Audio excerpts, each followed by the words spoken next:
கோவை காந்திபுரம் 100 அடி சாலையில் உள்ள திரையரங்குக்கு ஜல்லிக்கட்டு காளையுடன் தியேட்டருக்கு வந்த ரசிகர்கள் ஜல்லிக்கட்டு காளைக்கு பூஜைகள் செய்து வழிபாடு நடத்தினர். நடிகர் விமல் நடிப்பில் ஜல்லிக்கட்டு மற்றும் வடமாடு விளையாட்டை மையமாக வைத்து உருவாகியுள்ள வடம் திரைப்படம் இன்று கோவையில் பிரம்மாண்டமாக வெளியானது. இந்த படத்தின் வெளியீட்டை முன்னிட்டு கோவை ரசிகர்கள் செய்த செயல் அனைவரையும் வியப்பில் ஆழ்த்தியுள்ளது. வழக்கமாக திரையரங்குகளில் ரசிகர்கள் தாரை தப்பட்டை முழங்க பாலாபிஷேகம் செய்து கொண்டாடுவது வழக்கம்.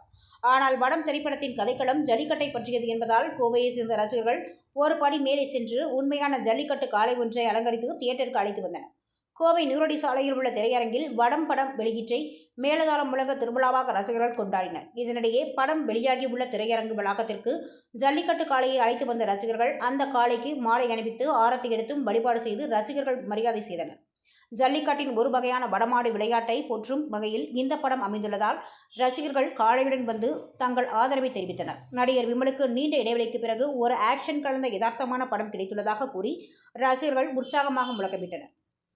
இயக்குனர் கேந்திரன் இயக்கத்தில் ராஜசேகர், வெங்கடேஸ்வரன் மற்றும் பிரபு ஆகியோர் தயாரிப்பில் உருவாகியுள்ள இந்த திரைப்படத்தில் ஜல்லிக்கட்டு காளைகளின் முக்கியத்துவம் மற்றும் கிராமிய வீர விளையாட்டுகளை பற்றிய காட்சிகள் இடம்பெற்றுள்ளன.